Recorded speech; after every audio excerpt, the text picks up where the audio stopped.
US-Iran tensions are at an all-time high after two American military bases were attacked in Iraq. Iran claims that it has killed 80 American soldiers after they fired missiles at two US air bases in Iraq. The Iraq military has issued a statement saying that 22 missiles were fired, but no Iraq casualties have been reported.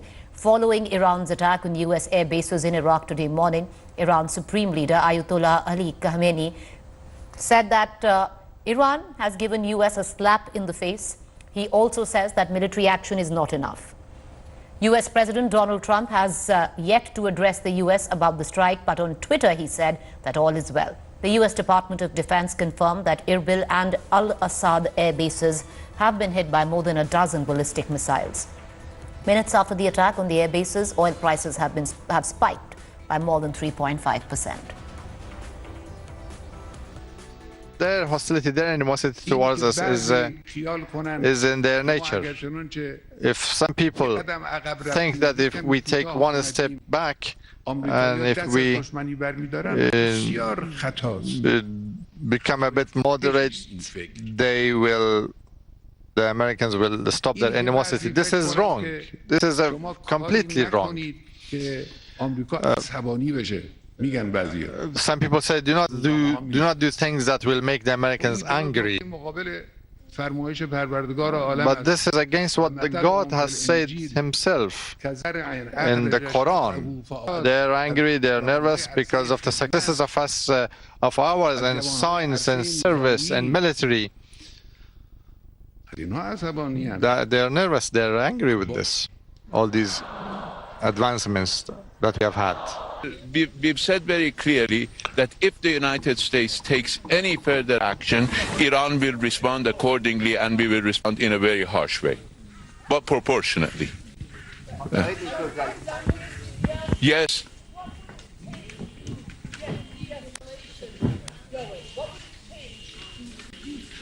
As I told you yesterday, it's up to the United States to now come to its senses and stop its adventurism in this region.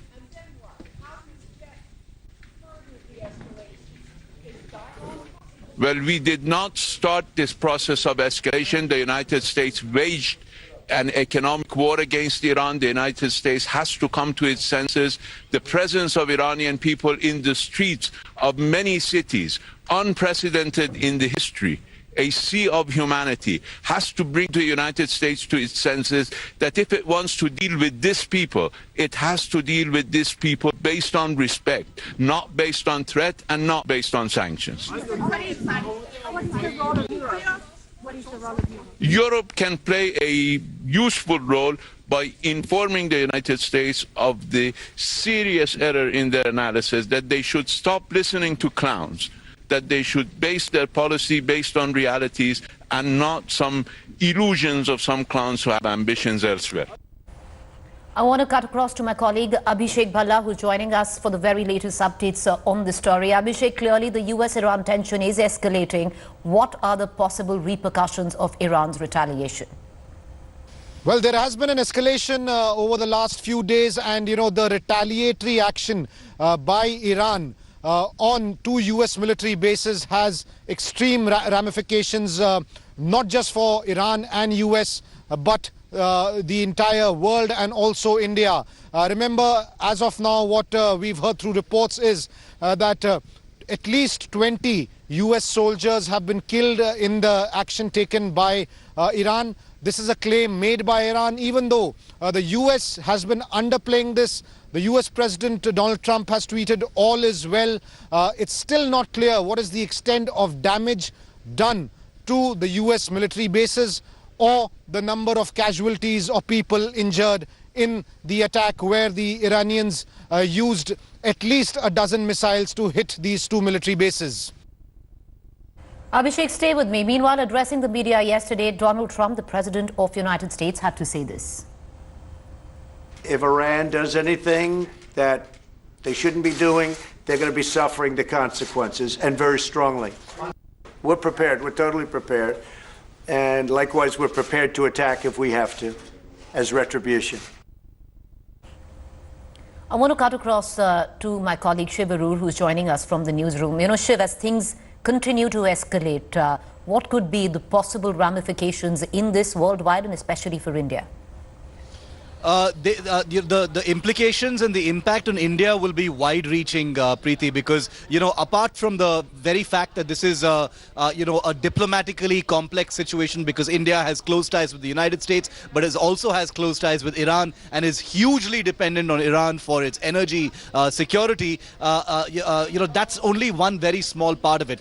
Iran has come out just a short while ago, Preeti, to say that short-range ballistic missiles were used in this attack on those U.S. bases, where they claim 80 U.S. service personnel have been killed. So the situation is extremely delicate. Trump says all is well. He's got an election coming. But as far as stability in the region is concerned, the possibility of things actually spiraling well out of control, U.S. bases all around Iran, Iran being a conventional power, not just a pushover country that can, put up a very good fight in case things escalate, all make this an extremely dangerous issue for India. Remember, the Indian military has deployments in the Persian Gulf. There are tens of thousands, if not millions of Indians who live in the Gulf already. So their safety, their security, their economic livelihood is also at stake as a result of all of this. And remember, remittances from Indians living in the Gulf is a huge part, what has helped India's economy in the past, especially in places like Kerala and elsewhere. So all of these considerations mean that any escalation between the United States and Iran is definitely going to impact India, and that too very, very directly and in the short term. All right, appreciate you joining us, Shiv. Thank you. Meanwhile, after Iran launched a ballistic missile on 2 air bases in Iraq that housed U.S. troops, the Ministry of External Affairs has advised Indian citizens to avoid all essential travel to Iraq. The advisory has been issued amidst tense standoff between Iran and the U.S.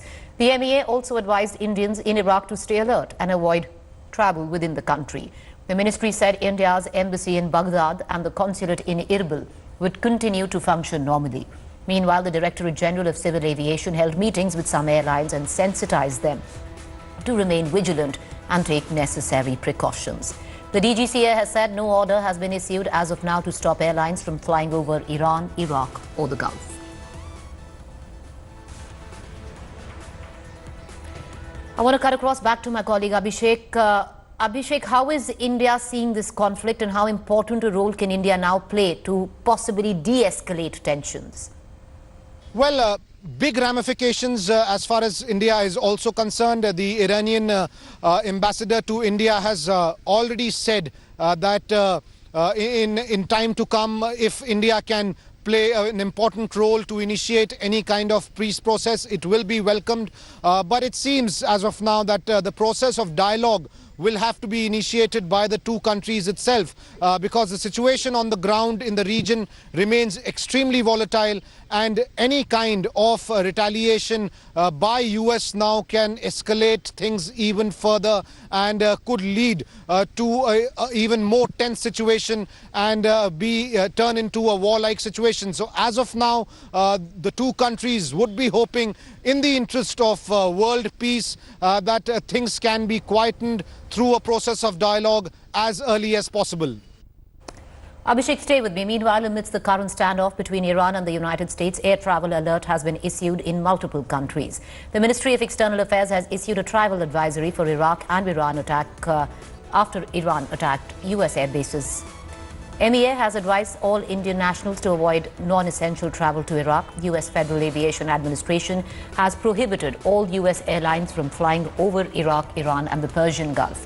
Singapore Airlines has banned all flights from Iran's airspace until further notice. Air Canada has altered routes as well.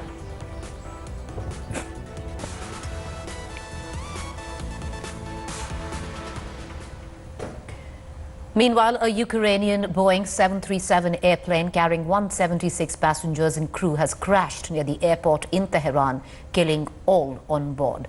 Most passengers died during the crash were non-Ukrainians, while the crew members were all Ukrainians.